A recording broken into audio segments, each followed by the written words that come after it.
சமுதாயத்திலையும் ரொம்ப கீழ்மட்டத்திலும் பொருளாதாரத்திலும் நலிவடைஞ்சு இருக்கக்கூடிய ஒரு நபர் அவசரமாக சர்க்கார நாற்காலியை கொண்டு நகர்றவரை அத்தனை வெட்டுப்பட்ட அவர் காயங்கள் ஆடுறதுக்கு முன்னாடி தான் கைப்பட ஒரு லெட்டர் கொடுத்துட்டு அவர் போயிட்டாருன்னு நீங்கள் சொல்கிறத சின்ன குழந்தை நம்புமா? இன்றைக்கி அவர் வந்து அன்றைக்கி நைட்டே போக வேண்டிய அவசியம் என்ன? யார் சொன்னா நைட்டே போகணும்? யாருன்னா கேட்டாங்களா? இல்லை, ஆக்சுவலி அவர் வந்து பார்த்தீங்கன்னா அந்த ட்ரீட்மெண்ட் பார்த்துட்டு இருக்கிறப்ப என்னை விட்டுருங்க, நான் ஊருக்கு போயிடுறேன், விட்டுருங்க, நான் ஊருக்கு போயிடுறேன். வீடியோ காட்சிகள் கொடுங்க. போலீஸ் சொல்கிறது நீங்கள் சொல்கிறீங்க. வழக்கினுடைய தன்மையை ஜோடிக்கிறதுல போலீஸ் வல்லவர்களுங்க.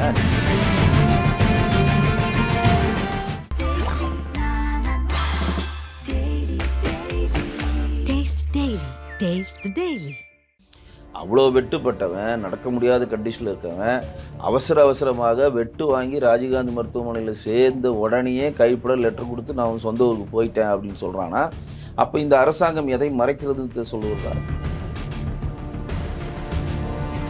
திருவண்ணாமலை வந்து ஒரு 20 2 போலீஸ்கார் இருந்தாங்களா? அப்போ ஆந்திராவை சேர்ந்த 2 பெண்கள் வந்தாங்களா? அவங்கள பாலியல் வன்முறைப்படுத்தினாங்க. மறுநாள் போய் பப்ளிக்கில் போய் சொல்லி அந்த எஸ்பி உடனே அவங்க 2 பேரையும் டிஸ்மிஸ் பண்ணார். குண்டாஸ் போட்டு டிஸ்மிஸ் பண்ணிங்க. அதோடு முடிஞ்சுதா? அந்த 2 பெண்களை அன்னைக்கே பேக் பண்ணி ஆந்திரா காமிச்சிட்டாங்க. இப்போ 6 பேர் அஜித்குமார் அடித்தான். அவனை வந்து எல்லாருமே வந்து சஸ்பெண்ட் பண்ணிட்டாங்க, அரெஸ்ட் பண்ணி இன்றைக்கி கேஸ் போயிட்டுருக்குல்ல. அவன் 6 பேர் எப்படி அடித்தான்? இரும்பு ராடை கொடுத்து அடிக்கிறான், ஆசன வாயில் சொருகிறான், மிளகாப்பொடி எடுத்து கண்ணில் ஊற்றுறான். வார்த்தைகளை விவரிக்க முடியாத ஒரு தேர்ட் ரேங்க் ட்ரீட்மெண்ட்டில் அவன் பண்ணுறான்னா அவன் என்ன மனநிலை இருந்தால் அதுதான் எனக்கு வேணும்.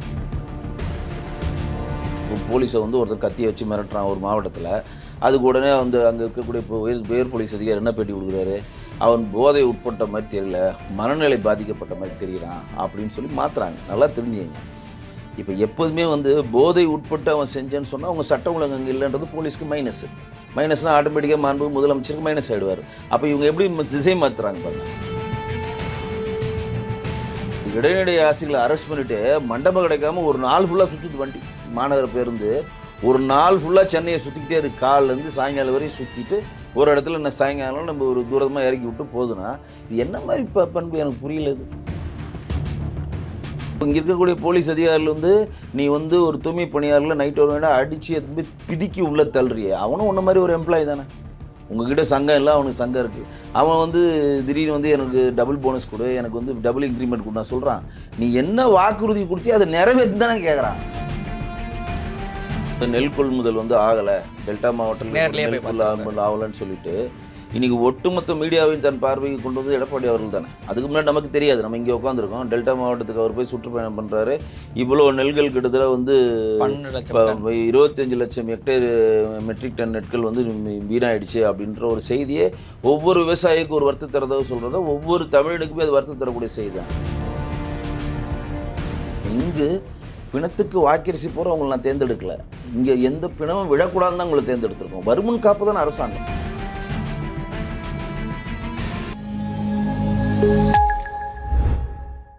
ராஜேஷ்னர்களுக்கு அன்பு வணக்கம். 2026 தொடக்கத்தில் இருக்கும். இன்னைக்கு நம்மளோட சிறப்பு விருந்தினராக வந்து பார்த்தீங்கன்னா பாஜகவின் கலை மற்றும் கலாச்சார பிரிவு மாநில செயலாளர் திரு வெங்கடேஷன் அவர்கள் இணைந்திருக்கார். வணக்கம் சார். வணக்கம் சார்.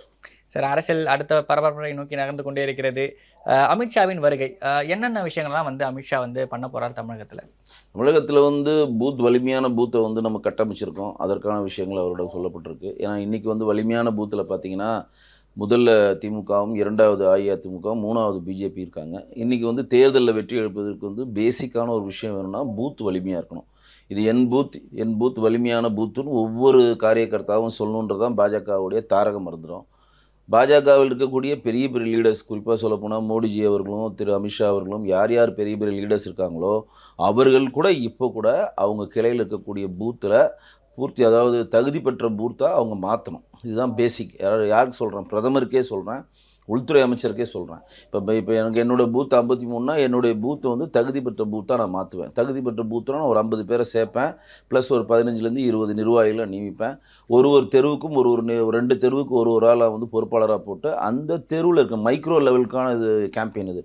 அந்த 2 தெருவில் இருக்கக்கூடிய ஒரு நிர்வாகிக்கு டெய்லி வேலை அந்த 2 தெருவில் இருக்கக்கூடிய மக்களை சந்தித்து அவர்களுக்கு வேண்டிய விஷயங்களை பண்ணி கொடுத்து அவர்களுக்கு என்னென்ன மத்திய அரசு திட்டங்களோ இல்லை அவர்களுக்கு வந்து வேறு மாதிரி என்னென்ன ஹெல்ப் வேணுமோ அந்த ஹெல்ப்பை எல்லாம் பண்ணி அவர்களை தன்வசப்படுத்தி அவர்கள் க்ளோஸாக ஃபாலோ பண்ணி அந்த பூத் லெவலில் நன்மதிப்பு. கொண்டு போய் அவர்களை பிஜேபி சார்பாக ஓட்டளிக்க வைக்கணும் அப்படின்னு தான் இந்த மைக்ரோ லெவல் ஓட்டு போட உள்ள வரப்ப பூத் ஏஜென்ட்டை பார்த்தோன்னே ஓகே இவர் நல்லவர் இவர் இவர் ஓட்டு நல்லவர் போடணும் அப்படின்னு அப்படின்னு சொல்கிற மாதிரி அந்த மாதிரி பண்ணணும். அது வந்து எல்லா மாநிலத்திலையும் சக்ஸஸ் ஆகிருக்கு. இப்போ சென்னையில் அதற்கான வேலைகள் போயிட்டுருக்கு.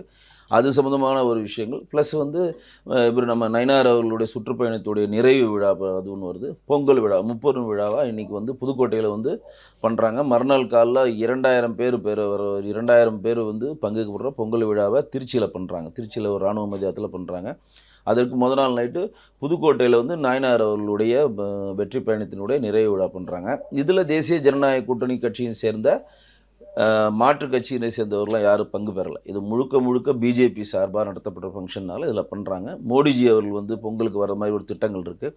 அதற்கப்புறம் தேசிய ஜனநாயக கூட்டணியில் இணைந்துள்ள அனைத்து கட்சிகளையும் வைத்து அனைத்து தலைவர்களை வச்சு பிரம்மாண்டமான கூட்டம் நடப்பதற்கான ஏற்பாடுகள் போயிட்டுருக்கு. அந்த கூட்டம் எப்போ நடக்கும்? அந்த கூட்டணியில் வேற ஏதாவது கட்சிகள் சேர்றதுக்கான வாய்ப்பு இருக்கா?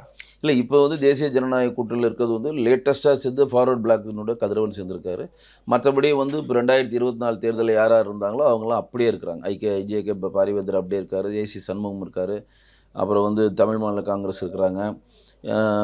இது மற்ற கட்சியை சேர்ந்த சின்ன சின்ன கட்சிகள் எல்லாமே இருக்கிறாங்க. ஜான் பாண்டியன் இருக்காங்க. கிருஷ்ணசாமி இப்போ போகிறேன்னு சொல்லலை, பட் இருக்கிறாரு. நெகட்டிவான விஷயங்கள் அப்புறம் புது மாற்று சக்தி சார்ந்த விஷயங்கள்லாம் பேசிட்டே இருக்கல கிருஷ்ணசாமி. அவர் பேசுகிறார், பொது வழியில் பேசுகிறார், இல்லைன்னு சொல்லலை.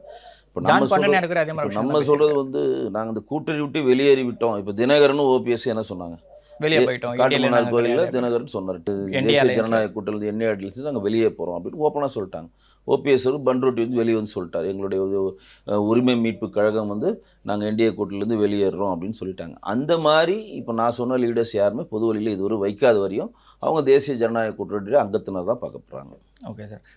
இதில் வந்து பார்த்தீங்கன்னா தேமுதிக, பாமக போன்ற கட்சிகள்லாம் இருக்கா இல்லையான்னு தெரியலன்ற ஒரு நிலைப்பாட்டிலே வந்து பல விஷயங்கள் பண்ணிட்டு இருக்காங்க. இல்லை, தேமுதிக வந்து கடலூரில் நடக்க போகுது, இந்த ஜனவரி மாதம் நடக்கக்கூடிய மீட்டிங்கில் சொல்கிறேன் அப்படின்னு தெளிவாக சொல்லிட்டாங்க. குரு பூஜைக்கு அவங்களும் அழைப்பு இருந்தாங்க. எங்களுடைய மாநிலத்தில் நயனார் அவர்களும் போய் பார்த்துட்டு வந்தார். விஜயகாந்த் சாருடைய சமாதியில் போய் பார்த்துட்டு வந்தாங்க. எல்லாரோடையும் அவங்க நட்பு பாராட்டி தான் இருக்கிறாங்க. என்ன மாதிரி ஆஃபர் கொடுத்து எப்படி வராங்கன்னு தெரியல. பட் ஆனால் அவங்கக்கிட்ட ஒரு விஷயம் மட்டும் நான் தெளிவாக சொல்லுவேன், அவங்க எக்காரணத்தை கொண்டு திமுக போக மாட்டாங்க. ஏன்னா இனி தேமுதிக கட்சி ஆரம்பித்ததுக்கு காரணமே திமுக தான். அதை வச்சு தான் மிகப்பெரிய ஒரு அரசியல் பண்ணாங்க. அவங்களுடைய மண்டபத்தை இடிச்சுன்ற வெஞ்சஸ் இருக்குது. விஜயகாந்த் அவர்களுக்கு கேட்ட விஷயங்கள் எதுவுமே இவங்க பண்ணித்தரலன்ற கோபங்கள் இருக்குது. இப்படி எல்லாமே விஜயகாந்துக்கு எதிராக அங்கே இருக்குது, கேப்டனுக்கு எதிராக இருக்கிறதுனால 99.9% நான் ஆணித்தரமாக நம்புகிறேன் தேசிய ஜனநாயக கூட்டணியில் தான் தேமுதிக வந்து இணைகின்றது தான் என்னோட கணிப்பு. Okay sir. பாமக சார், என்ன பாமக வந்து ஃபர்ஸ்ட் இருந்த பாமகன்றது ஒன்றுபட்ட பாமகவா தேசிய ஜனநாயக கூட்டணியில் இருந்துச்சு. இப்போ பாமகவே 2 அணியாக இருக்க மாதிரி இருக்கு. ராமதாஸ் அணி 1, அன்புமணி அணி 1 இருக்கு. இந்த 2 அணியில் எந்த அணி தேசிய முற்போக்கு? அப்பத்திலேருந்தே தேசிய ஜனநாயக கூட்டணியுடைய அங்கத்தில் தான் அன்புமணி இருக்கார். ஏன்னா இப்போ விக்கிரவாண்டியில் நடந்த தேர்தலில் கூட தேசிய ஜனநாயக கூட்டணிக்கு இருந்த ஒரு வேட்பாளர் தான் நம்ம அறிவித்தோம். பாட்டாளி மக்கள் கட்சியை சேர்ந்த வேட்பாளர், அப்போ ஒருங்கிணைந்த பாட்டாளி மக்கள் கட்சி தான் இருந்தது. அப்போ அறிவிச்சதே தேசிய ஜனநாயக கூட்டணிக்கு சேர்ந்த ஒரு வேட்பாளர் அறிவித்து தேசிய ஜனநாயக கூட்டணியில் இடம்பெற்றிருந்த எல்லாருமே பரப்புரைக்கு போனோம். அன்றைக்கி ஏடிஎம்கே அந்த பாய்காட் பண்ணாங்க அந்த எலெக்ஷனை. ஆனால் நம்ம வந்து ஓபிஎஸ் அவர் வந்தார், அண்ணாமலை மாநிலத்திலே அவர் போய் பரப்புரைக்கு வந்தார், அன்புமணி போய் பரப்புரை பண்ணார். ஒட்டுமொத்தமாக தேசிய ஜனநாயக கூட்டணியில் இருக்கக்கூடிய அனைத்து கட்சிகளும் சேர்ந்து அந்த விக்கிரவாண்டி தேர்தலில் மிகப்பெரிய ஒரு டஃப்பை திமுகவை கொடுத்தோம். இன்றைக்கி வரையும் வந்து அன்புமணி அவர்கள் வந்து ஃபேவராக தான் இருக்கார். தேசிய ஜனநாயக கூட்டணி தான் இதுவரையும் வந்து அவர் வந்து திமுகவே டேராக தாக்குற கருத்துக்கள் மட்டும் தான் பதிவிட்டு இருக்கிறதுனால 99.9% அன்புமணி அவர்கள் தேசிய ஜனநாயக கூட்டணி தான் இருக்கார். அதில் மாற்று இல்லை. நம்மளும் வந்து அவர் நேரடியாக டெல்லியில் வந்து அஜய் பாண்டெல்லாம் போய் சந்திச்சாங்கன்னு உங்களுக்கே தெரியும். முரளிதர் மக்களும் போய் சந்திச்சார், அஜய் பாண்டெல்லாம் போய் சந்திச்சிருக்காங்க. 99.9% அன்புமணி நம்மக்கிட்ட தான் இருக்கார். ராம்தாஸ் அவர்களோட நிலைப்பாடு என்னன்றது நம்ம போக தான் தெரியும். அவங்களுக்கு கூட இருக்கிறவங்க அவங்களுடைய சொந்த மகள் காந்திமதி அவர்கள்லாம் பரப்புரை பண்ணுறப்பெல்லாம் ஆர்எஸ்எஸ்ஐ பற்றிலாம் கொஞ்சம் நெகட்டிவெல்லாம் சொல்லியிருக்காங்க. ஸோ என்ன மாதிரி மனநிலை இருக்கிறான்றது ராம்தாஸ் அவர்கள் மட்டும்தான் பொது வழியில் வந்து சொன்னால் தான் தெரியும். எனக்கு வந்து தனிப்பட்ட முறையில் என்ன கேட்டிங்கன்னா அவங்களும் தேசிய ஜனநாயக கூட்டணியில் வரதுக்கான வேலைகளை தான் நம்மளோட தேசிய ஜனநாயக கூட்டணியோட லீடர்ஸ் பார்த்துட்டு இருக்காங்க. இல்லை, அமித்ஷாவோட வருகை வந்து பார்த்தீங்கன்னா இவங்க 2 பேருக்கும் சமரசம் ஏற்படுத்த ஒரு முயற்சி. போன வாட்டியே அதை பண்ண ட்ரை பண்ணாங்க, அது ஏற்படலை. போன வாட்டி வந்து நம்ம இவர் கூட போய் குருமூர்த்தி அவர் கூட அவர் போய் தோட்டத்தில் சந்திச்சார். பட் அவங்க நினச்ச மாதிரி அந்த லெவல்லாம் தாண்டி அந்த பிரிவினை போகிற மாதிரி துரைசாமிலாம் 2 பேரும் போய் சந்திச்சாங்க. பட் அந்த லெவல்லாம் தாண்டி போயிட்டாங்கன்ற மாதிரி ஒரு கூற்று கூட வருது. பட் தனிப்பட்ட முறையிலையோ தேசிய ஜனநாயக கூட்டணியில் இருக்கக்கூடிய தலைவராக இருக்கக்கூடிய எடப்பாடி அவர்களோ பிஜேபி லீடர்ஸ் எல்லாருமே நினைக்கிறது என்னென்னா ஒருங்கிணைந்த பாட்டாளி மக்கள் கட்சி இருந்தால் நம்ம வெல்வதற்கு ஈஸியாக இருக்குதான் நினைக்கிறோம். பட் காலம் தான் அதுக்கு பதில் சொல்லுவோம். Okay sir. எடப்பாடி அவர்கள் தொடர்ச்சியாக பிரச்சாரம் பண்ணிக்கிட்டே இருக்காரு. இப்போ சமீபத்தில் வந்து பார்த்தீங்கன்னா, காஞ்சிபுரம் மாவட்டம் உட்பட பல இடங்கள் வந்து பார்த்தீங்கன்னா, திருத்தணியில் தாக்கப்பட்ட அந்த ஒரிசா மாநில அறிஞர் ஜஸ்டிஸ் ஃபார் சுராஜ் அப்படின்ற மாதிரி ஒரு டைட்டில்லாம் போட்டு பிரச்சாரம்லாம் பண்ணியிருந்தாங்க. தமிழகத்தில் இந்த மாதிரி பிரச்சாரம் எடுபடுமான்னு ஒரு கேள்வி இருக்குல்ல, ஏன்? தமிழகத்தில் எடுபடுமா அப்படின்ற கேள்வி இருக்கிறதோட இங்கே ஆளுங்கட்சி என்னென்ன தவறுகள் இருக்குன்றத பொதுமக்களிடம் கொண்டு போய் சேர்க்குற கடமை எதிர்க்கட்சிக்கு இருக்குல்ல. இல்லை, மற்ற பிரச்சனைகளுக்கெல்லாம் இது மாதிரி வாய் திறக்கலையே அப்படின்ற மாதிரி இல்லை complaints எல்லா பிரச்சனையும் இன்னைக்கு வந்து நெல் கொள்முதல் வந்து ஆகலை, டெல்டா மாவட்டத்தில் நேர்லயே நெல் போய் கொள்முதல் ஆகலைன்னு சொல்லிட்டு இன்னைக்கு ஒட்டுமொத்த மீடியாவையும் தன் பார்வைக்கு கொண்டு வந்து எடப்பாடி அவர்கள் தானே. அதுக்கு முன்னாடி நமக்கு தெரியாது, நம்ம இங்கே உட்காந்துருக்கோம். டெல்டா மாவட்டத்துக்கு அவர் போய் சுற்றுப்பயணம் பண்ணுறாரு.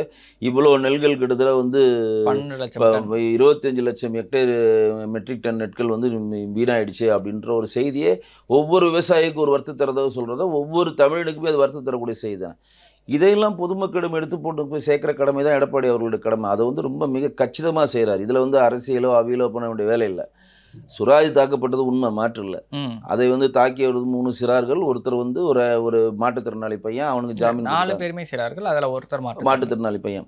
அப்போ வந்து இப்போ இஷ்யூஸ் என்னென்னா, இந்த சிறார்கள் வந்து தாக்கிட்டாங்க அப்படின்றதுக்காக நம்ம கடந்து போக முடியாது. 17 வயசு ஒருத்தருங்க அதனால் அவன் வந்து ஒருத்தன் வெட்டிட்டான் அதனால் கடந்து போயிடலன்னா கடந்து போக முடியாது. அவனுக்கு மறுநாள் 18 வயசானா அவன் நார்மல் சட்டத்துக்குள்ளே வந்துடுவான். அப்போ இந்த மாதிரி ஒரு விஷயம் வந்து சட்டம் ஒழுங்கு எப்படி கெட்டு போயிருக்கிறது. அந்த திருத்தணிலே இப்போ 3 இன்சிடென்ட் சொல்கிறாங்க. இன்னைக்கு காலைல ஒரு இன்சிடென்ட் வந்திருக்கு. திருத்தணியில் அந்த ரயில்வே காலனியில் இருக்கக்கூடிய ஒரு வீட்டில் ஒரு 45 நாள் முன்னாடி இறந்து போன ஒரு மனித எலும்பு கூட எடுத்திருக்காங்க இன்றைக்கி காலையில். அது செருப்புலாம் கிடந்திருக்கு, யாருன்னு என்ன விவரமே தெரில. நேற்று ஒரு வயதான ஒரு நபர் ரயில்வே ஸ்டேஷனில் ஒருத்தன் அடிக்கிறான், அடித்து அவங்க கீழே ஒரு திருத்தணி நடந்த இன்சிடென்ட் திருத்தணியில் மட்டுமே சொல்கிறான். சட்டம் ஒழுங்கு 38 மாவட்டம் தனியாக பேசுவோம். அதுக்கு 2 நாள் முன்னாடி இந்த விஷயம் நடந்திருக்கு. நான் எப்படி இதை தனிப்பட்ட முறையில் பார்க்குறேன்னா, இந்த விஷயம் நடந்த உடனே உடனுக்குடன் இதை மறைக்கிற வேலை தான் தமிழக அரசு பண்ணுது. அதுதான் அவர் வந்து கோடிட்டு காட்டுறாரு. எப்படி மறைக்கிறாங்க? அவ்வளோ வெட்டுப்பட்டிருக்கான் அந்த சுராஜ். அவன் வந்து திருத்தணி மருத்துவமனையில் சேர்த்துருக்காங்க. அங்கேருந்து திருவள்ளூர் கொண்டு போயிருக்காங்க. திருவள்ளூர்லேருந்து ராஜீவ்காந்தி மருத்துவமனைக்கு போயிட்டு அவன் கைப்பட ஒரு லெட்டர் எழுதி கொடுத்து நான் சொந்த ஊருக்கு போயிட்டேன்னு சொல்லிட்டு அவன் போயிட்டான் அப்படின்னு இவங்க சொல்கிறது. கிடையாது, ஒரு இராணுவம் சம்மந்தப்பட்ட ஒரு மொழிபெயர்லரோட வாங்குறாங்க. அது எந்த நம்ப முடியுன்றீங்க? நீங்கள் ஈஸியாக சொல்றது கடந்து போயிருங்க. மக்கள் எல்லாம் முட்டாள்கள் இல்லை.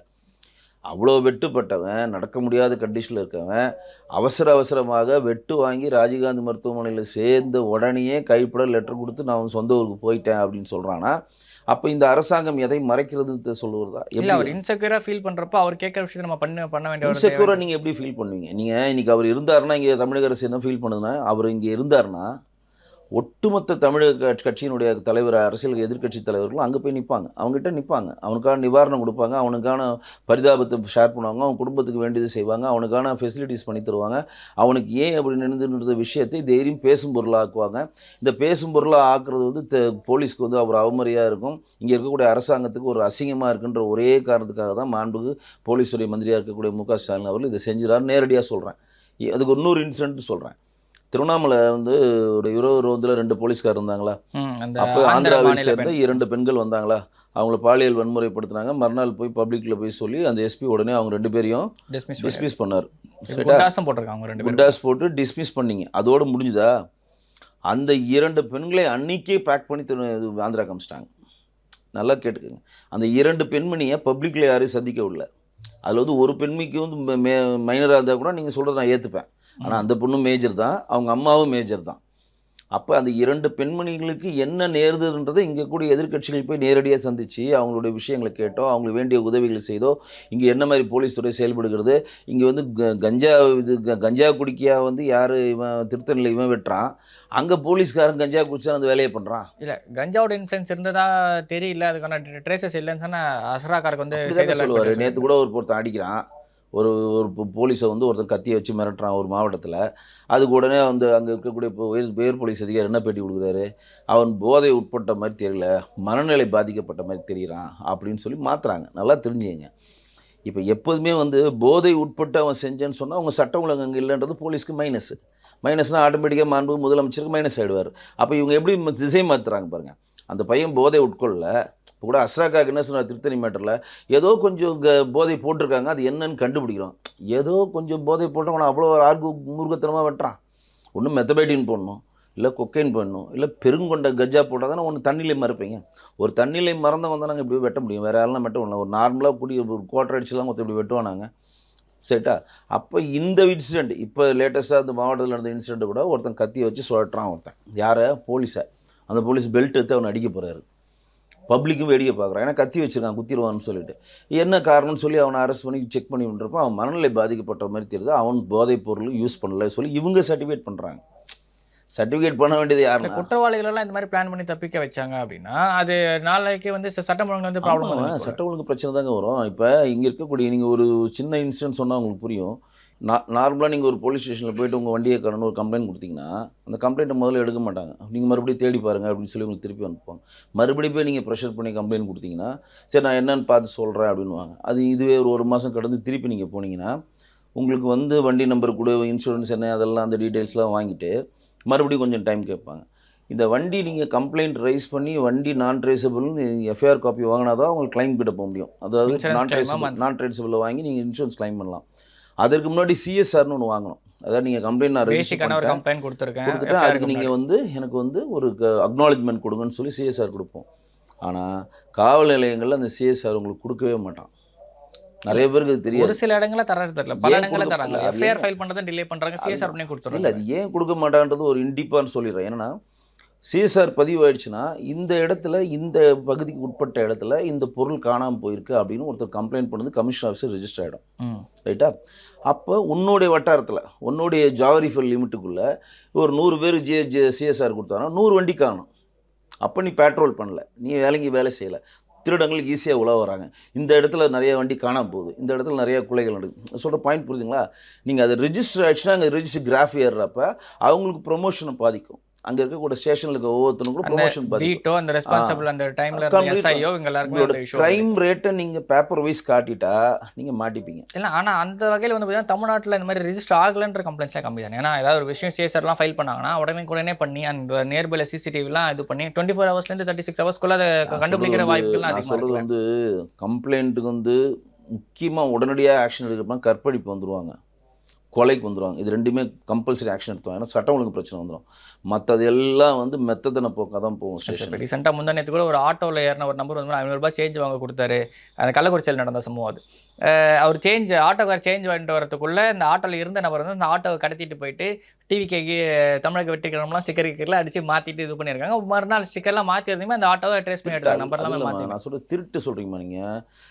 பப்ளிக் நேரடியாக பாதிக்கப்படுற என்ற விஷயத்துக்கும் அவங்க பதில் சொல்லி, ஏன்னா ப்ரெஸ்ஸுக்கு போயிடுறாங்களே. இப்போ கொலை நடந்தால் போயிடுவாங்க, பெரிய கொலை நடந்துச்சுனாலும் ப்ரெஸ்ஸுக்கு போயிடுவாங்க. இது வந்து வண்டிக்காரன்றது உங்களை அஜாக்கிரதானே. நான் சொல்கிறது வண்டிக்காரன்றது ஒரு உதாரணம் தான்.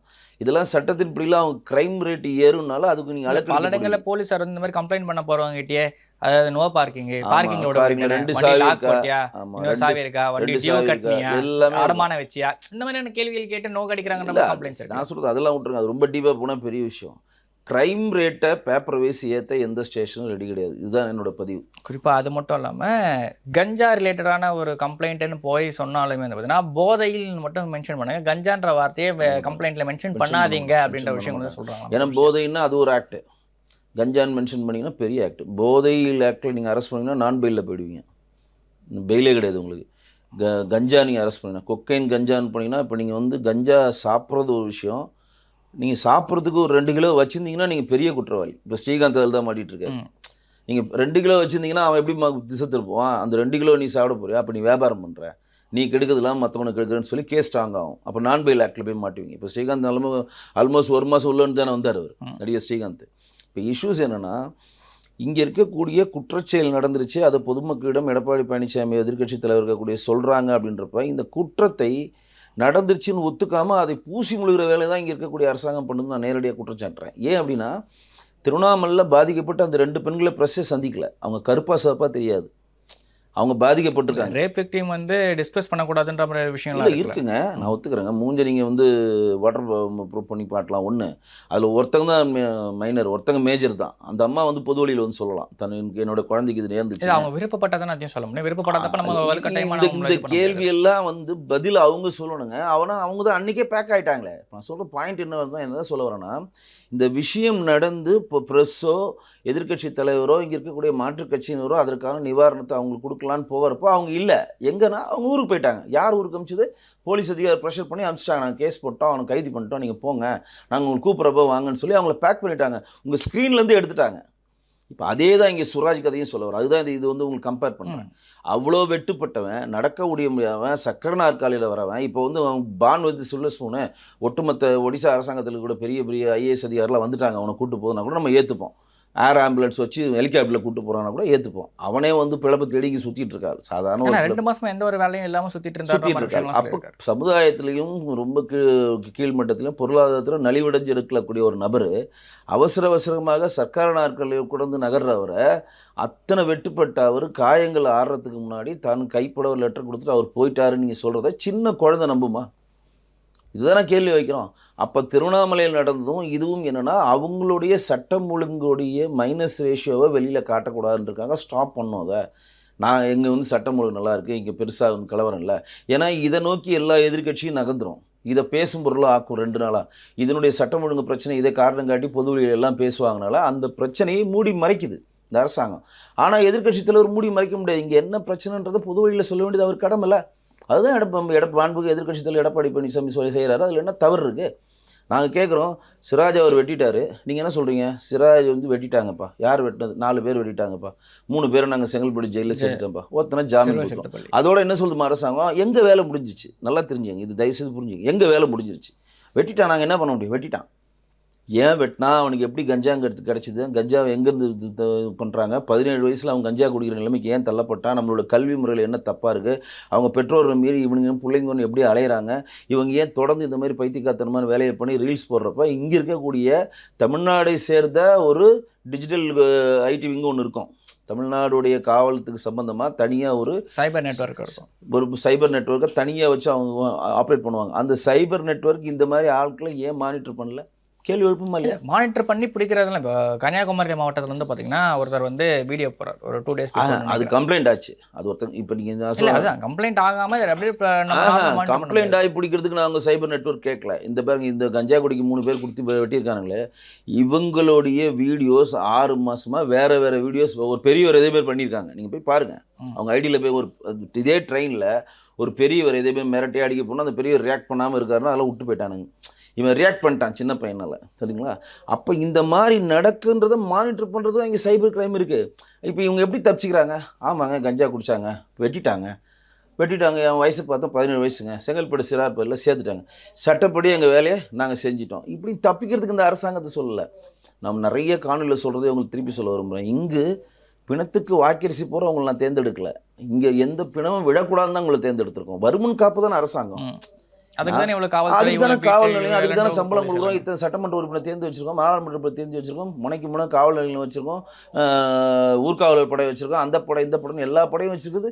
நீங்கள் அவன் குற்றம் செய்த பிறகு அவனுக்கு தண்டனை வாங்கி கொடுக்குற பணியும் செய்யணும். அது ஒரு தனி கதை.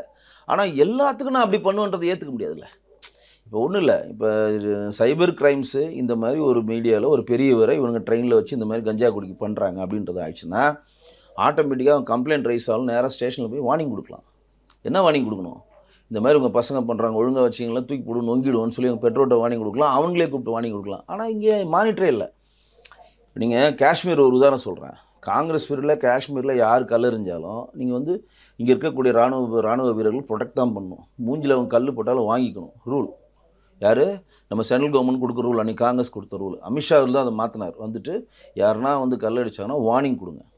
ரெண்டாவது நாள் வந்து மறுபடியும் ஒரு ரப்பர் ஷூட் பண்ணுங்கள். 3வது வாடிக்கைகள்லாம் ஷூட் பண்ணுங்கன்னாரு. இதுக்கு இடையில் என்னென்னா இந்த வார்னிங் கொடுக்குறாங்கள, அந்த வார்னிங் கொடுக்குறப்ப அவங்களுக்கு இங்கேருந்து பேச்சுவார்த்தையில் என்னவா சொல்லுவாங்க, இந்த பசங்களுக்கெல்லாம் நாங்கள் நல்வழிப்படுத்தி கவர்மெண்ட் வேலை வாங்கித்தரோம். யாரும் இங்கேருந்து சொல்லுவாங்க, இங்கேருந்து மைக்கில் சொல்லுவாங்க, யார் யார் எறிகிறீங்களோ அவங்கள நாங்களாம் நோட் பண்ணியிருக்கோம், அந்த குடும்பத்தெல்லாம் வாங்க வீட்டுக்கு அனுப்புங்க, அவங்க நல்ல ஒரு கல்வியை கொடுத்து அவங்க நல்வழிப்படுத்தி அவங்களுக்கு கவர்மெண்ட் வேலை கொடுத்து தீவிரவாத செயலேருந்து அவங்கள மீட்டு நல்வழிப்படுத்தி இந்த நாட்டுக்காக பாடுபட செய்யறதுக்கான எல்லா விஷயத்தையும் இந்த அரசாங்கம் பண்ணுன்ற ஆப்ஷன்ஸ் கொடுப்பாங்க. அந்த ஆப்ஷன் கொடுக்குறப்ப அதில் ஒரு 50% பேர் ஆயுதத்தை கீழே போட்டுவிட்டு இந்தியன் கவர்மெண்ட்டோட பேச்சுவார்த்தை நடத்தி இங்கேருந்து ட்ரெயின் ஆகி இங்கேருந்து கவர்மெண்ட் வேலை போட்டு ஒட்டுமொத்தமாக தீவிரவாத பிடியிலேருந்து வெளியில் வருவான். இந்த ஆப்ஷன்ஸு இது வந்து ஆப்ஷன்ஸாக கொடுத்து திருத்துறது. இந்த ஆப்ஷன்ஸும் கொடுத்து திருத்தாமல் சில தீவிரவாதி சுற்றுவான்ல, அவங்களாம் ஷூட்டிங் தான். அவன் வந்து கல் எறிஞ்சாலும் பார்க்க மாட்டாங்க, ஷூட் பண்ண சொல்லுவாங்க. அதே தான் இங்கே சொல்கிறோம். இப்போ நான் அதே தான் இங்கே அப்ளை பண்ண சொல்கிறேன். இங்கே என்ன அப்ளை சொல்கிறேன், நீங்கள் நேரடியாக போகிறீங்க, அவங்கள்ட்ட குடும்பத்தை பார்க்குறீங்க, சைபர் கிரைம் போகுது, இந்த மாதிரி வீடியோ போட்டுக்கிட்டே இருக்காங்க, இவங்க வந்து நார்மலாக இல்லை, கஞ்சா குடிச்சிட்டு போடுற மாதிரியே இருக்குது, ஜாக்கிரதையாக இருக்குது சொல்லுங்கள், அடுத்த வாடி வார்னிங் தர மாட்டோம், நாங்களே பிடிச்சி உள்ளே போட்டுருவோம் பயத்தில் இருந்தால் இன்றைக்கி ஒரு உயிர், இன்றைக்கி இந்த இவ்வளோ பெரிய வெட்டுப்புள்ள சம்பந்தம் நடக்காதுல்ல. அப்போ இந்த அரசாங்கம் வருமுன் காப்போன்ற இஷ்யூக்கே போகாமல் முடிஞ்ச பிறகு சட்டப்படி நான் எல்லா விஷயங்களையும் செஞ்சுட்டேன்னு சொல்லிட்டு மட்டும் இல்லாமல் அந்த விஷயத்தை பூதாகாரமாக வெடிக்கிறதுக்கு முன்னாடி அதுலேருந்து கடந்து அவங்க நாடு கடத்துது, மாநிலம் கடத்துது. இன்றைக்கி அவர் வந்து அன்றைக்கி நைட்டே போக வேண்டிய அவசியம் என்ன? யார் சொன்னா நைட்டே போகணும், யாருன்னா கேட்டாங்களா? இல்லை ஆக்சுவலி அவர் வந்து பார்த்தீங்கன்னா அந்த ட்ரீட்மெண்ட் பார்த்துட்டு இருக்கப்போ என்னை விட்டுருங்க, நான் ஊருக்கு போயிடுறேன், விட்டுருங்க, நான் ஊருக்கு போயிடுறேன். வீடியோ காட்சிகள் கொடுங்க, போலீஸ் சொல்கிறது நீங்கள் சொல்கிறீங்க, வழக்கினுடைய தன்மையை ஜோடிக்கிறதுல போலீஸ் வல்லவர்களுங்க. நீங்கள் நான் சொல்கிறீங்களா விட்டுடுங்க, நான் ஊருக்கே போகிறேன், நான் வந்து இது பண்ணி தான் போகிறேன், அதை கூட மிரட்டி சொல்ல வைக்கலாம். சொல்ல வைக்கலாமா இல்லையா? என்ன வேணால் பண்ணலாம்ல. ஒன்றையும் என்கவுண்டர் பண்ணிட்டு ஒழுங்காக சொல்லிட்டு ஓடிடுன்னு சொன்னால் என்ன பண்ணுவான்? உயிரை காத்துக்க போவாங்கல்ல. நான் சொல்கிறது இந்த மாதிரி ஒரு விஷயம் நடந்தது, இந்த இன்சிடெண்ட் எப்படி இன்ச் பை இன்ச்சாக நடந்தது, அவன் சொல்கிறத இங்கே இருக்கக்கூடிய காவல்துறை அதிகாரிகள் கேட்குற மாதிரி பப்ளிக் கேட்கணுமா இல்லையா? அப்போ தான் அடுத்த குற்றம் நடவடிக்கையாமல் தடுக்க முடியும். அப்போ அவனை எப்படி திருவண்ணாமலை அந்த 2 பெண்களையும் அவசர அவசரமாக நீங்கள் வந்து ஊருக்கு அனுப்பிச்சு நீங்கள் அந்த கேஸை மூடினீங்களோ, அதேமாதிரி சுராஜா அவசர அவசரமாக வந்து கேஸை மூடுறீங்க. இங்கே இருக்க நீதி நிலைநாட்டப்பட்டிருக்கா? இப்போ நீங்கள் சிறார்பல்லில் சேர்த்துட்டா நீங்கள் அழகாக எஸ்கேப் ஆகிட்டீங்க. அப்போ திருப்பி அவன் வெளில வந்து சிறார்பல்லேருந்து போகிறான், ஒரு 6 மாதம் திருப்பி வெளில வந்து என்ன வேலை பண்ணுவான்? அவன் இதே தானே பண்ணுவான். அப்போ குற்றங்கள், இந்த தண்டனைகள் கடுமையானது குற்றங்கள் குறையும். அப்போ நீங்கள் என்ன அதிகபட்சம் என்ன பண்ணீங்க? ஒரு மாவு கட்டு போடுவீங்க. எனக்கு தெரிஞ்சு நீங்கள் 18 வயசு பூர்த்தியானால் ஒரு மாவு கட்டு போட்டு வெளியே அனுப்புவீங்க. தவிர இங்கே இருக்கக்கூடிய சைபர் கிரைம் தொடர்ந்து இந்த மாதிரி ஆட்களை மானிட்டர் பண்ணணும். அந்த வண்டி அதிகமாக ஸ்பீடாக ஓட்டவங்கள வாசனை ஊற்றினேன், அவனும் வந்து எப்படி பண்ணாங்க, ஒருத்தர் கம்ப்ளைண்ட் கொடுக்குறாரு. நீங்கள் நாகர்கோயிலில் ஒருத்தர் வந்து இப்போ பெண்கள் பாலியல் ரீதியாக வந்து புகைப்படம் வச்சு மிரட்டினார்ல, இன்னைக்கு சிரிச்சுக்கினே போகிறான். அவன் ஜெயிலுக்கு போகிற போலீஸ் இதுக்கெல்லாம் தட்டி கொடுத்துட்டு கை கொடுத்துட்டு போகிறான். பொள்ளாச்சி வழக்குலையும் அதே மாதிரி தான் சிரிச்சிட்டே போகிறாங்க. அது என்ன மாதிரி மனநிலைன்னு தெரில. அது வந்து கம்ப்ளைண்ட்டுன்னு ரைஸ் ஆகிட்டா இவங்க போய் தான் ஆகணும், மாற்று இல்லை. ஆனால் திருட்டு விஷயமே ஒரு கம்ப்ளைண்ட் ஆனதுக்கப்புறமா தான் அது போலீஸ் அதாங்க சொல்லுவாங்க. போலீஸ் என்னங்க, ஏங்க நீங்கள் வாயிலெல்லாம் சொல்ல எழுதி கொடுங்க, அவங்க பேரில் கம்ப்ளைண்ட் கொடுங்க, நாங்கள் ஆக்ஷன் எடுக்கணும், அப்படி தான் சொல்லுவாங்க. அது வந்து அவங்களோட வேலை, அதை நான் சொல்ல மாட்டேன். சும்மா வாயில் அது பண்ணிட்டான் இது பண்ணிட்டான்லாம் அவங்க இறங்க மாட்டாங்க. முறைப்படி கம்ப்ளைண்ட் வந்து அது நான் ஒத்துக்கிறேன். ஆனால் இது வந்து சுமோட்டோ மாதிரி நீங்கள் எடுத்துக்கங்க. ஆனால் கரூர் விஷயத்தில் கொஞ்சம் வேறு மாதிரி இருக்குல்ல. ஏன் அப்படின்னா கரூர் விஷயத்தில் ஃபஸ்ட் அந்த கம்ப்ளைண்ட் பண்ணுறதுக்கு அந்த லோக்கல் டிஎஸ்பியோ எஸ்ஐயோ தான் யாரோ ஒருத்தர் அந்த கரூர் ஸ்டாம்பேட் விஷயத்தை கம்ப்ளைண்ட் ரைஸ் பண்ணிட்டே வரலாம். டிவிக்கு அவரே ரைஸ் பண்ணுறாரு. அவரே யாருன்னா எஸ்பியை ரைஸ் பண்ணுறாரு. என்னன்னா டிஎஸ்பி நினைக்கிறேன், கரெக்டாக கதிரவன் ஏதோ பேர் டிஎஸ்பி. அந்த போலீஸ் அதிகாரி ஏன் ரைஸ் பண்ணுறாருன்னா, எனக்கு நாங்கள் சொன்னதை விட அதிகமாக வருது, எங்களுக்கு வார்னிங் கொடுத்து எங்கள் பேச்சை அது பண்ணலாமே. இப்போ நீங்கள் அரெஸ்ட் பண்ண வராங்க, நீங்கள் அரெஸ்ட் பண்ண வராமல் நீங்கள் அவரை அடிச்சிங்கன்னா என்னை தாக்க வராங்கன்னு இன்னொரு கேஸு, இந்த கேஸ் எல்லாமே இன்னொரு கேஸ் பண்ணலாம். அதெல்லாம் ரொம்ப தெளிவாக இங்கே இருக்கக்கூடிய திமுக செய்யும். ஆனால் இங்கே திமுகவின் சட்டம் ஒழுங்கு கெட்டு விட்டதுன்றது நம்ம பொது வழியில் உறக்க சொல்வதற்கு தடை இருக்கிறது. அதை வந்து சட்ட ரீதியாக அணுகி அந்த இருக்க ஓட்டைகளை பயன்படுத்தி அதுலேருந்து விலகிக்கிறாங்க. அஷ்டா கார்ட்டெல்லாம் நான் எதிர்பார்க்கவே இல்லை. அவரெல்லாம் நேர்மையான அதிகாரியாக பார்த்துருக்கேன். அவர் வந்து முட்டு கொடுக்குறாரு. இவன் போய் ரீல்ஸ் எடுக்க போனால் அவன் கோஆப்ரேட் பண்ணல, இவன் வந்து கஞ்சா குடித்த மாதிரி இருக்குது, அது என்னன்னு நாங்கள் சொல்கிறோம், அது தீர்க்கமாக சொல்லலை. இதெல்லாம் பாருங்க, இதெல்லாம் எவ்வளோ பெரிய இது பாருங்க. அவர் வந்து ஒரு நேர்மையான அதிகாரியாக இன்றைக்கி நம்ம பார்த்துட்டு இருக்கப்போ இன்றைக்கி அரசாங்கத்தினுடைய பேச்சை கேட்க நினைக்கிறேன். இல்லை, இன்னைக்கு தமிழக அரசாங்கம் சொல்கிற பேச்சைக்கு கேட்க நிலைமைக்கு அவர் வந்துட்டார்ல. எல்லா காவல்துறை அதிகாரிகளுக்கும் அந்த ஒரு நிர்பந்தம்னு இருக்குல்ல. ஏன் அப்படின்னா எந்த அரசு ஆளுங்கட்சியாக இருக்கோ அவங்களுக்கான நிர்பந்தம் இருக்கட்டுங்க. நீங்கள் நிர்பந்தம் நீங்கள் செயல்படுறதில் நான் வரவேற்கிறேங்க, அதில் மாற்று இல்லைங்க. ஆனால் சாதாரண ஒரு குடிமகனுக்கு அங்கே என்ன நடந்துக்குதுன்னு தெரிஞ்சு சொல்ல வேண்டிய கடமை உங்களுக்கு இருக்குல்ல. சாதாரண ஒரு குடிமகனுக்கு அந்த ட்ரெயினில் என்ன நடந்துச்சு அது யாருக்கு சொல்லணும்? 3 கஞ்சா குடிக்கி ஜெயிலில் இருக்கிறானு, அவனுக்கு உண்மையை சொல்கிறாங்களா பொய்யை சொல்கிறாங்களா தெரியும். அவனுக்கு கஞ்சா தெரிஞ்சு எப்படி வரப்போகிறான்னு தெரியல. பாதிக்கப்பட்ட அந்த நபர் சொல்லலாம், அவன் ஹிந்திலேயே சொல்லணும், டிரான்ஸ்லேட் பண்ணி நம்ம கேட்கலாம்ல. திருப்பி இந்த மாதிரி நடக்கிறதுக்கான வாய்ப்பு இருக்குல்ல. திருப்பி எவனோ இதேமாரி ட்ரெயினில் ஏறி கத்தியை வச்சுக்கிட்டு ஒரு வடநாட்டு மாநிலையோ எவனோ ஒருத்தர் மிரட்டுறது தவிர்க்கப்படணும்ல. இப்போ ஒரு இடத்துல ஒரு நகைக்கடையில் திருட்டு போயிடுச்சு, அந்த நகையை திருடின பிடிச்சிடுறாங்க. அவன் எங்கே அந்த நகையை பதுக்கி வச்சா அவனையும் பிடிச்சிட்டாங்க. திருப்பி அந்த திருட்டு போன இடத்துக்கு அந்த குற்றவாளியை வர வைப்பாங்க தெரியுமா? வர வச்சு எப்படி இது உடைச்ச, எப்படி கல்லாவை திறந்த மானிட்டர் பண்ணுவாங்க. அது வந்து வீடியோ எடுப்பாங்க. எப்படி திறந்த, எப்படி இந்த கண்ணாடிக்குள்ளே நுழைஞ்ச, எப்படி சத்தம் இல்லாமல் எப்படி பண்ண, எப்படி ட்ரில்லிங் மிஷின் போட்டு ட்ரில் ஓட்ட, இதெல்லாம் கேட்பாங்க. எது தெரியுமா? அடுத்த முறை குற்றங்கள் செய்கிறப்ப இந்த குற்றங்கள் இப்படி நடைபெறுவதற்கான வாய்ப்புகள் இருக்கின்றது. இந்த ஃபுட்டேஜ் அவங்களுக்கு ஒரு நாலேஜ், அந்த பேட்டர்னை ஃபாலோ பண்ணுவாங்க. வேற இடத்துல ஒரு திருட்டு போச்சுன்னா இந்த பேட்டர்னில் வந்து இது யூஸ் பண்ணியிருப்பாங்களா அப்படின்வாங்க. அதே தான் இப்போ நம்ம இதுலேயும் சொல்கிறோம். ஒருத்தன் ஏறுறான், அப்போ என்ன பண்ணும், இந்த சுராஜ் அவர்களோட வாக்குமூலம் கொடுத்துட்டாருன்னா இவன் எங்கே ஏறினான், பட்டாக்கத்தி எந்த இடத்துல வச்சுருந்தான், அப்போ எந்த இடத்துல பாதுகாப்பு குறைபாடு இருக்குது, எந்த ஸ்டேஷனில் வண்டி இல்லை ஆக்சுவலி இந்த Tiruttani to Chennai route central ரூட்டில் வந்து பார்த்தீங்கன்னா இந்த மாதிரி பட்டாக்கத்தியோட இந்த மாணவர்கள் பயணிக்கிற சம்பவம்ன்றது தொடர்ச்சியாக தொடர்ச்சியாக இருக்குது. சொல்ல போனால் கீழே தேய்ச்சிக்கிட்டே போவானுங்க. அந்த பட்டாபுரம் சைட்லாம் அந்த ட்ராக்ல தேய்ச்சிட்டு போகிறாங்க, வேசர்பள்ளியில் ட்ராக்ல தேய்ச்சிட்டு போகிறாங்கன்னு சொல்லிட்டு 3-4 காலேஜ் கூப்பிட்டு வார்ன் பண்ணிருந்துச்சு டிஎஸ்பி. அப்போ மாற்றணும்ல நீங்கள் நீங்கள் வார்ன் பண்ணி. இப்போ அரக்கோணன்றது பெரிய ஜங்ஷனுங்க ட்ரெயினில். நீங்கள் இருந்து போகிறவங்களுக்கு தென்மாநில நீங்கள் வட மாநிலங்களுக்கு போகிறதுக்கு எல்லா ட்ரெயினுமே அரக்கோணம் போய் தான் போகும். அரக்கோணன்றது பெரிய ஜங்ஷனு. இப்போ இன்னும் சொல்ல போனால் இன்னொரு செய்தி வருது, ஆந்திராவுக்கு ரொம்ப நியரஸ்ட் அரக்கோணம். ரொம்ப நியரஸ்ட் வந்து நம்ம ஊத்துக்கோட்டையில் தாண்டிங்கன்னா அப்படி திரும்பினா ஆந்திரா வந்துடும். நிறைய கஞ்சாக்கள் ஆந்திரா வழியாக அரக்கோணம், திருவள்ளூர் மாவட்டம், ராணிப்பேட்டை இது மூலம்தான் உள்ளே வந்து மற்றதுக்கு கடத்தப்படுகின்றது ஒரு ரூமர் வருது. அப்போ செக் போஸ்ட் அதிகம் பல இடங்களில் பிடிச்சா இருக்காங்க. இந்த அரக்கோணம் திருவள்ளூர் பார்டரில் அப்போ வந்து அந்த பார்டரில் பிடிக்கிறாங்கன்னா, ஏன்னா நான் வந்து கொரோனா டைம்லலாம் நண்பர்கள்லாம் பண்ணாலும் போயிருக்கேன். அந்த பார்டரில் தான் வந்து ஆந்திராவிலேருந்து சரக்கு வாங்கினவங்க இப்போ அதிகமாக வைப்பாங்க. அப்போ நீங்கள் இந்த மாதிரி நடக்குதுன்றப்ப அவங்க செக் போஸ்ட் அதிகப்படுத்தணும், காவல் நிலையங்கள் அதிகப்படுத்தணும், அந்த போஸ்ட் கார்ட்ஸ் அதிகப்படுத்தணும், அந்த போதை மருந்து தடுப்பு பிரிவுக்கு அதை அதிகப்படுத்தணும். இப்படி எல்லாமே எதையுமே நான் பண்ண மாட்டேன். நீ வெட்டிட்டான், அவனை பிடிச்சோம், அரெஸ்ட் பண்ணிட்டோம், உள்ளே போட்டோம், எங்கள் வேலை முடிஞ்சிச்சுன்னு சொல்ல ஏற்றுக்க முடியாது இல்லைங்க. திருவண்ணாமலையில் போலீஸே பண்ணுறாங்க கஞ்சா குடிச்சிட்டு. திருவண்ணாமலை பண்ணது 2 போலீஸ் நீங்கள் சொல்லிட்டீங்களே குண்டாஸ் போட்டாங்க. நீங்கள் என்ன சொல்கிறீங்க, சூப்பராக குண்டாஸ் போட்டாங்க, டிஸ்மிஸ் பண்ணிட்டாங்க, சஸ்பெண்ட் பண்ணிட்டாங்க. நான் அதை கேட்க வரல. குண்டாஸ் போகிறது, டிஸ்மிஸ் பண்ணு, சஸ்பெண்ட் பண்ணலாம் ஓரம் கட்டுங்க. அவன் என்ன போதையை போட்டு அந்த வேலையை பண்ணான், அதுதான் எனக்கு வேணும். எனக்கு வேண்டியது அதுதான். இப்போ 6 பேர் அஜித்குமாரை அடித்தான், அவனை வந்து எல்லாருமே வந்து சஸ்பெண்ட் பண்ணிட்டாங்க, அரெஸ்ட் பண்ணி இன்றைக்கி கேஸ் போயிட்டுருக்குல்ல. அவன் 6 பேர் எப்படி அடித்தான், இரும்பு ராடை கொடுத்து அடிக்கிறான், ஆசன வாயில் சொருகிறான், மிளகாப்பொடி எடுத்து கண்ணில் ஊற்றுறான். வார்த்தைகளை விவரிக்க முடியாத ஒரு தேர்ட் ரேங்க் ட்ரீட்மெண்ட்டில் அவன் பண்ணுறான்னா அவன் என்ன மனநிலை இருந்தான், அதுதான் எனக்கு வேணும். நீங்கள் என்ன சொல்கிறீங்க, அவனை சஸ்பெண்ட் பண்ணிட்டோம், அவனை வந்து 6 மாதம் சஸ்பெண்ட் பண்ணிட்டோம், வேலையை விட்டு அவர் எடுத்துகிட்டு வர்றது நிர்வாக ரீதியாக நீங்கள் சொல்கிற அதில் எனக்கு வேண்டாம். ஒரு மனிதன் இந்த விதமாக கொடுமைப்படுத்துறான்னா அந்த மனிதன் என்ன மாதிரி போதை வஸ்துக்களை உபயோகப்படுத்தினா அதுதான் எனக்கு வேணும்.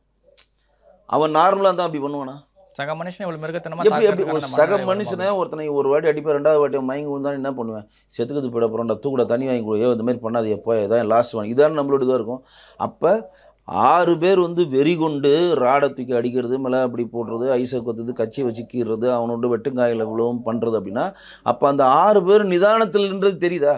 நிதானத்தில் என்ன இல்லை, ஒரு சாதாரண ஆளுக்கு ஒரு கோட்டை அடிச்சு அடிச்சிருப்பான்னு நினைக்கிறீங்களா? அவன் தண்ணிலை மறக்கிற அளவுக்கு ஏதோ ஒரு போதை வசதிகள் அவன் யூஸ் பண்ணியிருப்பாங்க. மெத்தபெட்டினாக இருக்கலாம், கொக்கைனாக இருக்கலாம், ஏன் கஞ்சாவாக இருக்கலாம். ஏன்னா ஒரு நார்மலாக அப்படி அடிக்க முடியாதுங்க. பெனிக்ஸ் வழக்கும் அதே தான், சாத்தான்குளம் பெனிக்ஸ் வழக்கும் அதே தான். ஒரு நார்மலாக இருக்கவன் இந்த வேலையை செய்ய முடியாது. ஏன்னா ஒரு நார்மல் ஒரு குறிப்பிட்ட டைம் தான் டெம்ப்ட் ஆக முடியாது. அதுக்கு மாதிரி அவன் டெம்ப்ட் ஆகிடுவான், நார்மல் ஆகிடுவான். அதுவும் பெண்கள்லாம் வந்து என்ன பண்ணுவான், 2 அடி முன்னாடி அடிச்சுட்டு அப்படி ஆகிடுவான். அவனுக்கு என்ன தெரியும், நார்மலுக்கு வந்துடுவான், அந்த கோவத்தில் அடிச்சிருவான், இனிமேல் ஒழுங்காக பேசு, மரியாதையில் ஒழுங்காக போயிடு, இவனை வெளியே கூட்டு போமா அப்படின்னு சொல்லி முடிச்சிருவான். ஆனால் அவன்கிட்ட உண்மையை வர வைக்கிறப்ப நீ நார்மலாக கேட்டால் வரமாட்டான், சரக்கு வச்சுக்கோங்க எதனா போட்டுக்கோங்க அப்படின்னு சொன்னால் ஆளுக்கு ஒரு கஞ்சா போட்டிருக்கலாம், பெத்தபெட்டின்னு போயிருக்கலாம், கொக்கைன் போட்டிருக்கலாம், எதை வேணால் போட்டுக்கலாம். ஏன்னா அவன் தண்ணியில் மறுகிறப்ப அவனோட சிறுமுல என்ன சொல்லுமா, அவன்கிட்ட உண்மையை அவனை வரவே ஒத்துக்க வைன்றப்ப அவனை ஒத்துக்கிறேன்னு சொல்லி எந்த அடி அடித்தா அவன் ஒத்துக்கிட்டு மறுபடியும் கோயிலுக்கு வந்திருப்பான். அவனை அடின்னு அடித்தாங்களே, அடித்தா என்ன சொல்கிறான், நகை எங்கே இருக்குன்னு நான் சொல்லிடுறேங்க சொன்னானா, அவனை தூக்கின்னு எங்கே வராங்க, அந்த கோயிலுக்கு பின்னாடி வராங்க, கோயிலுக்கு பின்னாடி நகையை நோண்டுறதுக்கு. அப்புறம் அங்கே வந்து கேட்டால் எங்கன்னா உங்களை அடி தாங்க முடியாமல் நான் சொல்லிட்டேன் சார் அப்படின்னா, அப்போ எந்தளவு அவனை அடிச்சிருப்பாங்க.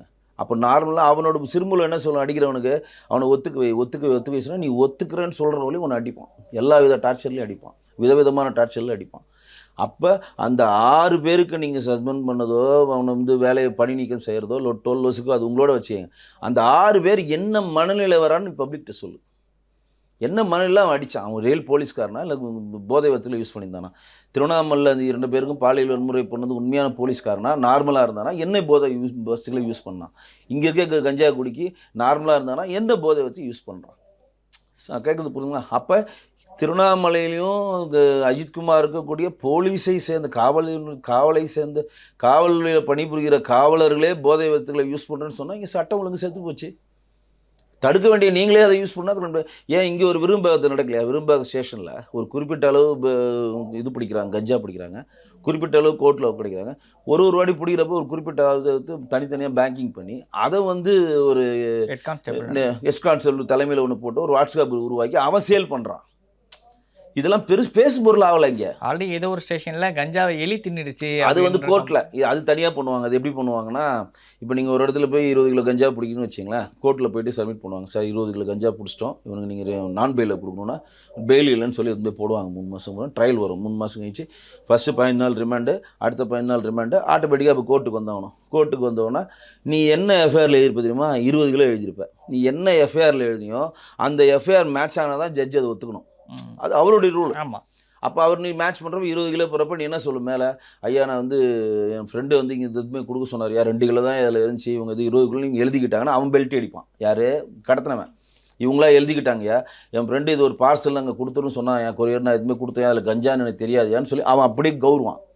கவுந்தோன்னா ஜட்ஜி என்ன பண்ணுவார்னா, எஃப்ஐஆரில் என்ன நீ சப்மிட் பண்ணியோ அதை நீ அங்கே சப்மிட் பண்ணும் கோர்ட்டில். அதுக்கு நீ என்னமா சொல்லுவோம்? உங்களுடைய அட்வொகேட் இருக்கார்ல, என்ன சொல்லுவார், ஐயா வந்து பேங்கிங்கில் வச்சுருந்தோம், அதில் வந்து 15 கிலோ எலி திண்டு போயிடுச்சு, ஐயா பெரும்பெல்லாம் வந்து கஞ்சா அடிச்சுட்டு போயிடுச்சு, மிச்சம் இவ்வளோ தான் இருக்குன்னு சொல்கிறப்ப அந்த 20 கிலோ மேட்ச் ஆனதான் அவனுக்கு தண்டனை. மேட்ச் ஆகலைன்னா அவ்வளோதான். 2-3 பேருக்கு வந்து ஜாமீன் கொடுத்து கோர்ட்டு அதாவது சாட்சியங்கள் நிரூபிக்கப்படலாம், அது குற்றவாளிக்கு சாதகமாச்சு விடுதலையே செஞ்சுருவாங்க.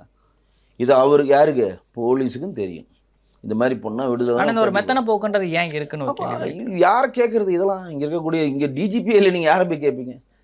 டைரக்டர் ஜெனரல் ஆஃப் போலீஸ் தான் இது கண்ட்ரோலு. அவரே இல்லையா? இங்கே அபய்குமார் சிங்னு ஒருத்தர் போட்டு வச்சிருக்கீங்க, அவர் டெம்பரவரி. அப்போ நீங்கள் டெம்பரவரியாக ஒருத்தர் போட்டிங்கன்னா கீழே போட்டவருக்கும் டெம்பரவரியாக ஒருத்தரை போட்டிருக்காங்க. ஆமாம், அது வந்து அதனால போல அவர் வெங்கட்ராமன் வந்து எதுக்கு போனார்னா மெடிக்கல் இஷ்யூ அப்படின்ற. மெடிக்கல் இஷ்யூலாம் கிடையாது. KN நேரு இஷ்யூக்கு வந்து இடி வந்து எஃப்ஐஆர் கேட்குது. KN நேரு அதாவது 888 கோடி ஊழல் பண்ணியிருக்காரு, நீங்கள் எஃப்ஐஆர் ஃபைல் பண்ணால் தான் நாங்கள் இடி உள்ளே போய் விசாரிக்க முடியும்னு சொல்லி அவன் தம்பி ரவிச்சந்திரன் மேலும் நேருட்டையும் கேட்குறாங்க. உடனே அவர் வந்து தமிழக அரசு கேட்குறாரு, கோஆப்ரேஷனில் எஃப்ஐஆரில் போடாமல் அப்படியே இருக்காங்க. அடுத்தது ஒரு மறுபடியும் ஒரு 500 கொண்ட பக்கங்களை கொடுக்குறாங்க. என்னென்னா நகராட்சி குடிநீர் வழங்கல அந்த டெண்டர் தூய்மை பணியாளர்களுக்கு வேலை, மற்ற சின்ன சின்ன கட்டிடங்கள் மாநகராட்சி சம்மந்தப்பட்ட இதெல்லாம் ஊழல் பண்ணியிருக்காங்க. இன்னொரு 1000 கோடி வச்சோம்னா ஏற்கனவே வந்து 888 கோடி, இன்னொரு 1050 கோடி, இது ஒரு 500 பக்கம், இது ஒரு 500 பக்கம் டேட்டாவாக வித் எவிடன்ஸோடு கொடுக்குறாங்க. கொடுத்தவொன்னே இனிமேல் இந்த ப்ரெஷர் நம்ம தாங்க முடியாதுன்னு சொல்லி நெஞ்சை பிடிச்சிக்கிட்டு போய் அவர் படுத்துட்டார். சார் இது உங்களுடைய கேம் இல்லை, என்னை மாட்டி விடாதீங்க, நான் காலி ஆகிடுவேன். அவர் படுத்தவனை தான் டைமில் கெட்ட பேர் தானே இருக்குது. அவர் என்ன பண்ணிட்டாங்க, அப்புறம் ரஜவர்பித்தோட டிஜிபியாக இருந்தவர் தூக்கி எடுத்துன்னு போயிட்டு அபய்குமார் சிங்கை தூக்கி போட்டிருக்காங்க. அவர் வந்தோடனே இது சம்மந்தமாக எதுனா பார்ப்பாருன்னா, நான் ஆர்ட்லி முறை இதை குறைப்பேன், அதை குறைப்பேன்ட்டு போலீஸ் ஆர்ட்லி முறை இல்லைன்னு சொல்லிட்டு ஹைகோர்ட்டில் இவங்களே வந்து அஃபிடவிட் கொடுத்துட்டு இப்போ இனிமே சொல்கிறாங்க. இது காமெடி. இது ஏன்னா ஒரு பொறுப்பு டிஜிபியோ ஒரு டிஜிபி வந்துட்டாங்கன்னா அவங்க ஏதோ ஒன்று செஞ்சதுக்கு ப்ரெஸ்ஸில் சொல்லணும்ல, நான் இதை செஞ்சேன்னு. அதுக்கு என்ன சொல்கிறாரு, ஹார்ட்லி முறையை நாங்கள் முறைக்கிறதுக்கு கடுமையாக நடவடிக்கை போடுறோம். ஹார்ட்லின்னு ஒருத்தர் இல்லை வேலை நீ தான் கொடுத்துருக்க ஹைகோர்ட்டில். இது எவ்வளோ முரண்பாடு பாருங்கள். அப்போ இந்த 2 எஃப்ஐஆரும் இப்போ யாருக்கு டேபிளில் இருக்குது? நம்மளுடைய டைரக்டர் ஜெனரல் ஆஃப் போலீஸ்ன்ற அபய்குமார் சிங்கில் டேபிளில் இருக்குது. இதுக்கு அவர் அப்ரூவ் கொடுக்கணும். எலெக்ஷன் வரைக்கும் இழுத்தடிக்கிறாங்களான்னு தெரியல. அப்ரூவ் கொடுத்தாங்கன்னா நேராக இடி போயிடும். இல்லை இவர் இப்போ அப்ரூவ் கொடுக்க முடியாது, ஏன்னா நான் வரதுக்கு முன்னாடி இருந்த ஃபைல் அவர் வந்து தான் பார்க்கணும், நான் இது பண்ண முடியல. பொறுப்பு டிஜிபி யார் வேணா கொடுக்கலாம், அந்த பவர் சூழல போயிட்டாங்கன்னா அவங்க யார் வேணா கொடுக்கலாம். இப்போ சீமா அகர்வாலை போடுறதா கூட பேசிட்டு இருக்காங்க. ஒரு வாரமாக அந்த பேச்சை ஓடிக்கிட்டு அது எந்த அளவுன்னு தெரியல. இப்போ எதுக்கு இது சொல்ல வரேன்னா, அப்போ இங்கே பொறுப்பு டிஜிபியாக நீங்கள் வந்து பர்மனன்ட் டிஜிபி போடாதனால கீழே இருக்க அதிகாரிகள்லாம் சரியாக வேலை செய்யலை. கீழே இருக்க அதிகாரிகள் மேலே இருக்க அதிகாரிகள் வந்து டெம்பரரினால பயப்படல. இல்லை கீழே இருக்க அதிகாரிகள் சரியாக வேலை செய்யலைன்றது பார்த்தீங்கன்னா, போராடுற தூய்மை பணியாளர்களை கூட்டு போய் ஊருக்கு வெளில நடராத்திரி விட்டு வந்துடுறாங்க. ஆசிரியர்கள் போராடினா அதை பண்ணுறாங்க. இந்த வேலையெல்லாம் கரெக்டாக பண்ணுறாங்க. இங்கே இருக்கக்கூடிய ஒட்டுமொத்தமாக ஸ்டேஷனில் இருக்கக்கூடிய போலீஸ் அதிகாரிகள் கொடுக்கப்பட்ட பணி என்னென்னா, சட்டம் ஒழுங்கை பாதுகாக்கணும், திருட்டுகளை கம்மி பண்ணணும், தொடர் கொலைகளோ கற்பழிப்போ எதுவும் நடக்காமல் பார்த்துக்கணும், சமுதாயத்தில் நல்ல விழிப்புணர்வான விஷயங்கள் கொண்டு செல்லணுன்றதுக்காக தான் போலீஸ் நிலையங்கள் ஏற்படுத்தப்பட்டிருக்கு. ஆனால் அன்ஃபார்ச்சுனேட்டாக தமிழ்நாட்டில்னா பாதி காவல் நிலையங்கள், இந்தியாவில் தமிழ்நாட்டில் இருக்கக்கூடிய ஒட்டுமொத்த காவல் நிலையங்கள் 90% அவங்க என்ன வேலை பண்ணுறாங்கன்னா, அரசாங்கத்துக்கு பாதுகாப்பு கொடுக்கறது, அரசாங்கம் சொல்கிற வேலைகளை மட்டும்தான் செய்கிறாங்க. தான் பப்ளிக் வேலை யாருமே பண்ணல. ஒரு உதாரணம் சொல்கிறேன்னா, நீங்கள் ஒரு கம்ப்ளைண்ட் கொடுக்க போனீங்கன்னா ஒரு ஸ்டேஷனில் நீங்கள் இன்ஸ்பெக்டரை பார்க்கவே முடியாது தெரியுமா? நீங்கள் எப்போ போங்க, ஐயா ரவுண்ட்ஸில் போயிருக்கார், எங்கே போயிருக்கோம், ஐயா சிஎம் பார்க்க போயிருக்கார், ஐயா அந்த இதில் கோர்ட்டில் அந்த இதில் போயிருக்கார். கால்வாசி ஸ்டேஷனில் இன்ஸ்பெக்டர் கிடையாது. இன்ஸ்பெக்டரே கிடையாது, தனி. அப்படியே இன்ஸ்பெக்டர் இருந்தாருனாலும் அவர் எந்த டைமில் நீங்கள் சந்திக்கவே முடியாது. இப்போ தான் சார் போனோன்னுவாங்க, ஏன்னா ரவுண்ட்ஸ்லேயே இருக்கிறான்னு பேட்ரோலில் சுற்றிக்கிட்டே இருக்கார், அங்கே இருக்கார் இங்கே இருக்கார். ஆனால் அது அங்கே இருக்கார் இங்கே இருக்காருன்னு சொல்லி போய் அவர் நெத்தி வேர்வை வேற ஓடி போய் திருடனை பிடிக்க போகல, நெத்தி வேர்வோட சேர்த்து தொப்பையை குறைச்சி போயிட்டு போதை வசதிகளை கண்டுபிடிக்க போகல. பாதுகாப்பு, பந்தோஸ்து ப்ளஸ் அரசாங்கம் சொல்கிறாலும் அரெஸ்ட் பண்ணுறது, இதுதான் வேலை. இப்போ நீங்கள் செவிலியர்களை எங்கே அரெஸ்ட் பண்ணுறீங்க, சென்னை உள்ள அரெஸ்ட் பண்ணி எங்கே எடுத்து விட்றீங்க, கிளம்பாத்தில் விட்றீங்க. இது இடைநிலை ஆசிரியர்களை அரெஸ்ட் பண்ணிவிட்டு மண்டபம் கிடைக்காம ஒரு நாள் ஃபுல்லாக சுற்றுது வண்டி, மாநகர பேருந்து ஒரு நாள் ஃபுல்லாக சென்னையை சுற்றிக்கிட்டே இருக்குது, காலிலேருந்து சாயங்காலம் வரையும் சுற்றிட்டு ஒரு இடத்துல என்ன சாயங்காலம் நம்ம ஒரு தூரமாக இறக்கி விட்டு போகுதுன்னா இது என்ன மாதிரி பண்பு எனக்கு புரியல இது.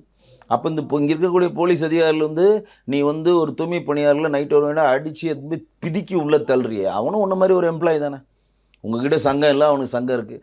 அவன் வந்து திடீர்னு வந்து எனக்கு டபுள் போனஸ் கொடு, எனக்கு வந்து டபுள் இன்க்ரிமெண்ட் கொடு நான் சொல்கிறான். நீ என்ன வாக்குறுதி கொடுத்தி அதை நிறைவேற்றி தானே கேட்குறான். அவன் போராட்டம் எதுக்கு பண்ணுறான். 4 வருஷமாக அவனுக்கு அல்வா கொடுத்துட்டே இருந்தீங்க, சரி இப்போ போராட்டம் சரியாடும், நாளைக்கு போராட்டம் சரியாடும், இன்றைக்கி சரியாடுன்னு, இனிமேல் இப்போ சரியாக முடியாதுன்ற நிலைமைக்கு அவன் வந்துட்டான்ல. இதுதான் அவன் கேட்குறான், இதை தான் நம்மளும் கேட்குறோம். இங்கே இருக்கக்கூடிய ஒட்டுமொத்த காவல்துறையை சேர்ந்த அதிகாரிகள் எல்லாம் அரசாங்கத்திற்கு பாதுகாப்பு கொடுக்குற பணிகளையும் அரசாங்கத்துக்கு எதிராக போராடுற அந்த போராட்டக்காரர்களை ஒடுக்குவதற்கு தான் பயன்படுத்தப்படுகிறார்கள் தவிர சட்டம் ஒழுங்கை காப்பாற்ற வேணும். இங்கே இருக்கக்கூடிய இப்போ நம்ம சுகாதாரத்துறை அமைச்சர் மா சுப்பிரமணியன் சொன்னார் பாருங்கள், 0% கஞ்சா தான் தமிழ்நாட்டில் இருக்குன்னு சொல்லி நம்மளையெல்லாம் முட்டாளாக்கி கொண்டு அவர் சொன்ன அடுத்த நிமிஷமே ஒருத்தன் அருவாள் எடுத்து வெட்டுறானா, இங்கே எத்தனை பேரை இங்கே வந்து ஏமாற்றிட்டு இருக்காங்க அப்படின்றத பொதுமக்கள் பார்வைக்கு நம்ம விட்டுருவோம். ஓகே சார், இவ்வளோ நேரம் உங்களை பொண்ணான எங்களோட பகிர்ந்து வைக்கிறேன். நன்றி.